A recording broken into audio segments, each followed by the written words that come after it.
I grew up in Hawaii mostly. Because? I was a military kid, so my dad was in the Navy. He's a Navy pilot. What did he fly?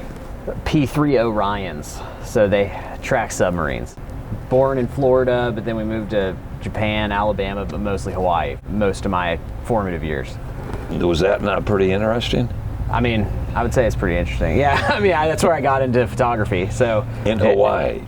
Yeah, you give me a camera and I just had endless things to take pictures of. It was. Oh yeah. Yeah, it's probably the best place to grow up you could possibly have.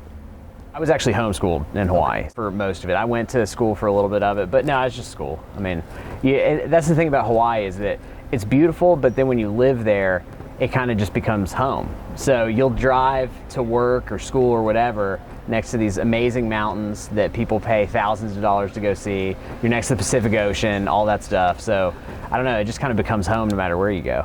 Being homeschooled, where did you make your friends at? I had a lot of friends at church, Boy Scouts. I'm an Eagle Scout, so I would go to camp and Boy Scout on the Marine Corps base is where our troop was. So what did you do for your project for Eagle Scout? I painted parking lines at our church. So did you really? All the lines were faded, so we spent the day painting them and just trying to keep them straight. So where did your interest and love of photography come from? My parents bought me a little Olympus point and shoot camera when I was 17 for my birthday. And I just got kind of addicted to it. I would just go to the beach, take photos with it. Was that film or? Digital. So you had a card? Yeah, just a little, probably like 2 megabyte card. Yeah, you know? All right. So you start with that Olympus at the beach, point and shoot, creating photography. What was there about it that you decided to continue it? It's kind of addicting to take photos, but also I had a lot of stuff to take photos of in Hawaii. It felt good to like take an image of like the Pacific Ocean or a mountain or whatever, and then something satisfying about it. So then I got a nicer camera and bought a bunch of photography books and just kind of got hooked on it. So you were self-taught? So you're 18 and it's time to move on, I guess, to go somewhere to school. What were your options? My family was actually moving to Europe when I was 18. So the option was go with them to Europe or go to college. And I wasn't great in school. I didn't really love school that much. So I got into one school in Lookout Mountain, Georgia. And I chose to go to college instead of go with them. So you go to school, and what are you going to major in? So I originally went in thinking I was going to study history, but there's a lot of reading and writing. So I studied art and marketing. Which is probably pretty smart. Which is all I'm doing now. So there you go. Did you continue taking photographs when you came to Georgia? I did. Oh yeah, I never stopped. Yeah, I just kept going. Had you upgraded your gear, or are you still shooting the same stuff you were using in Hawaii? Oh, I had upgraded my gear 2 or 3 times. Okay. 2 or 3 times. I'd spent every dime I had on photography. What did you decide you were going to be? Because you've either got to be a Canon or a Nikon man, since those are not interchangeable. Where did you fall? I've been a Nikon person until last year. Oh, wait. Until last year. Until last year, yeah. Last year I switched to Sony, and I've got all the Sony. And I use Fujifilm for like home stuff. So the Sony is a mirrorless camera. So that's what I use. What does that mean? Like it's, instead of a DSLR, it means it's got a mirror that flips up and down when you take the picture. The mirrorless camera doesn't have that. So it basically is just a sensor that just absorbs data, so it's smaller. So basically you can get a camera now that is more powerful than old digital cameras, but they're smaller. So they're just advancing. At what point do you meet your wife? In college, yeah, my sophomore year of college. And she was from where? Anderson. And her name is? Anna Malone.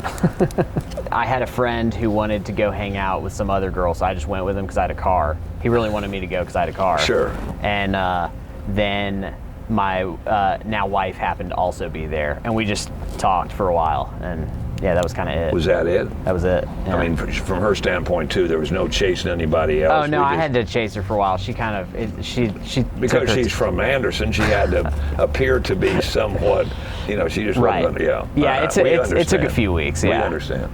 So your first impressions of coming across the lake and coming to Anderson to meet her folks, what do you remember about that first trip? Yeah, I thought it was cool. I liked it here. The downtown has grown a lot since then, so there's definitely more happening now than there was then. But sure, I think Anderson was like getting its first Starbucks then. Like it was growth was really kind of starting to happen. But yeah, just seeing the lake, I thought that was cool. I hadn't been to really a place like this, so yeah, I enjoyed every time I visited. Yeah. You all get married, and then where do you first set up home? The Lookout Mountain is on the border of Tennessee and Georgia, right. So down the mountain is Chattanooga, Tennessee. So actually we stayed on Lookout Mountain for a couple years and then moved to Chattanooga. And she wanted to be closer to her family, so she said Anderson, so I was like, all right, let's go. It was pretty simple like that.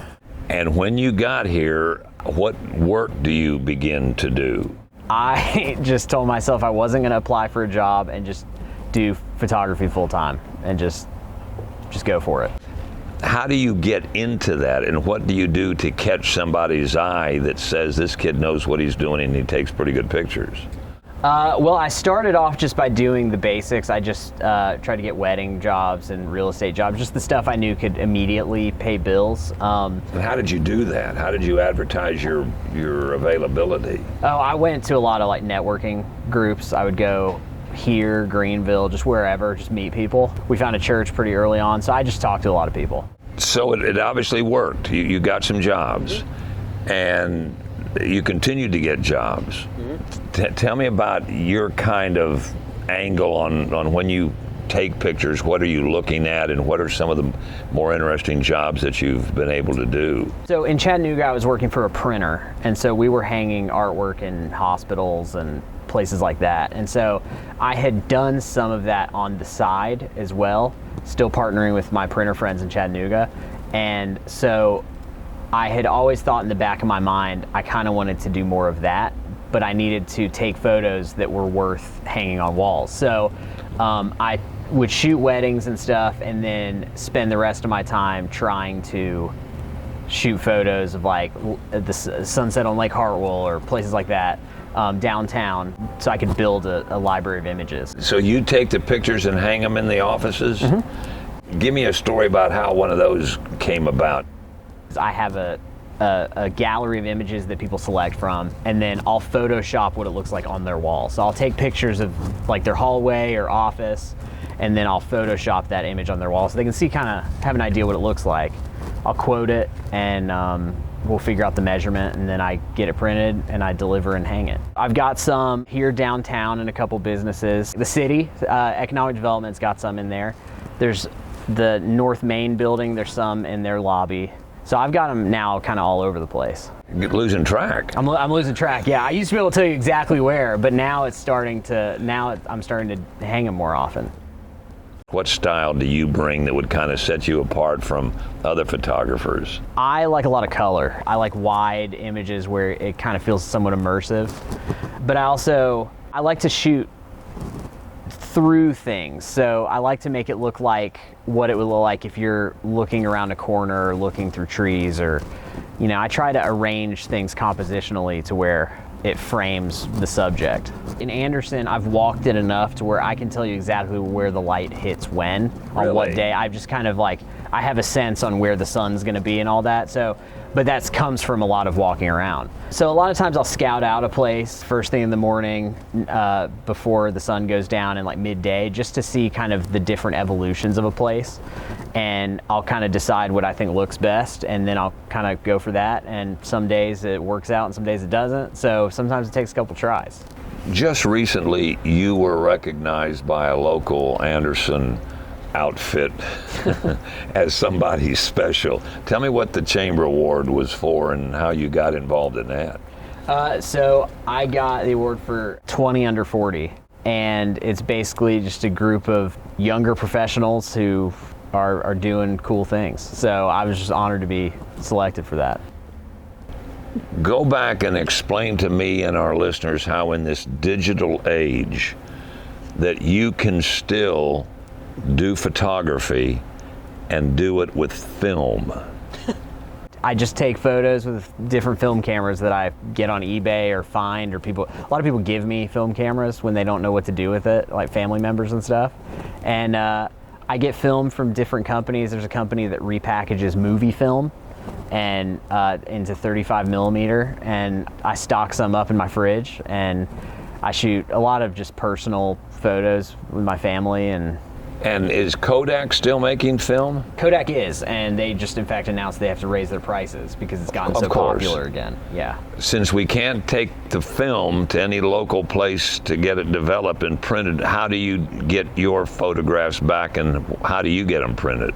So I send all my film, and I've been doing it probably since 2011, sending them to a company in California where they create super high-res scans. I pay extra to get better scans, and once they receive the film, it takes them a couple days to develop it, and then I'll get an email with all my scans. So I'll have all the files digitally, and then they'll mail me my negatives a week later. Then did you file away basically your Pretty negatives? Much. They're in a box, yeah. Yeah, and all right, now tell our viewers and listeners what you do with those scans. So a lot of times I'll post them on Instagram, or I'll print them. So I just use my printer friends that I use for all my commercial pieces and businesses. But that scan, you have a program that you can get that picture just the way you want it to get it printed, right? Mm-hmm. Basically, when I print an image, I work on it in Photoshop or whatever thing in order to make it look good on whatever material it's going to be printed on. So every single image, if it's getting printed on aluminum, I edit it a certain way. If it's getting printed on paper, I edit it a different way. So it just depends on the image.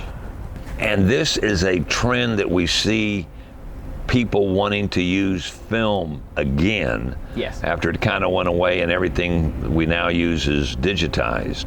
Is there any reason for that, do you think? I think we're at a point with digital cameras where they're all amazing, and so they do anything you could ever want, and so there's kind of a lack of satisfaction because it's so user-friendly and easy, and you can shoot almost in pitch black darkness now. You can do anything with them. So I think the limitations help creativity, and I think people are just attracted to the limitations of film.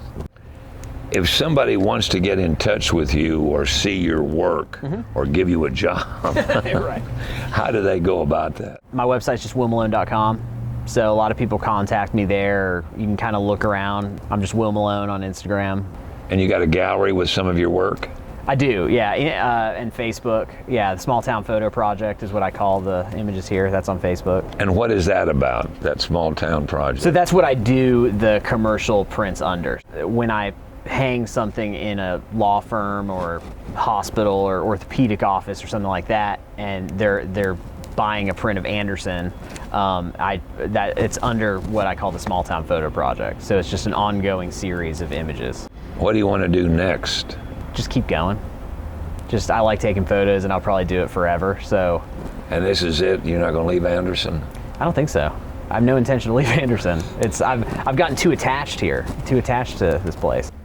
Since you moved to Anderson to do other stuff besides photography a little bit, tell me about that. Me and Jonathan Cawthon and Josh Dean and Bryce Nivens here in downtown Anderson, they had the idea of creating a podcast around Anderson, and they hit me up to produce it. So, and I've also been on it as well. So I've been a host, I've also been a guest, but I produce each episode, and basically we're interviewing the business community in Anderson. And so we've done a whole season of episodes of it, and we're about to launch season 2, and it's called the Electric City Buzz.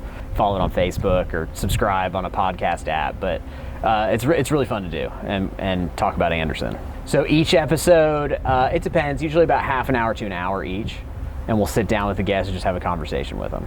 In the studio? So we actually go on location to whatever business. So we recorded one with Cousin here in Magnetic South, and we did it in Magnetic South. So in the background, you can hear some of the, not foosball, but ski ball things and the pinball and stuff in the background.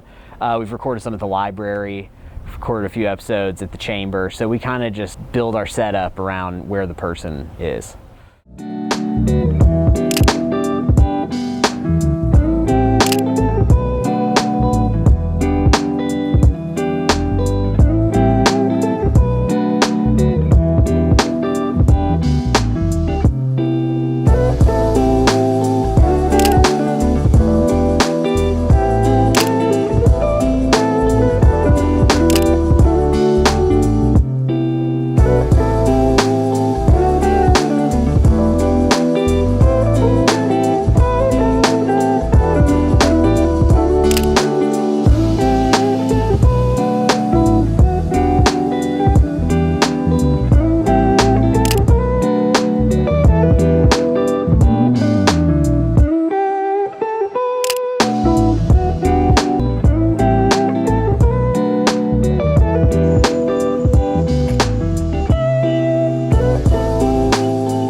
Brought to you by the folks at Anderson County.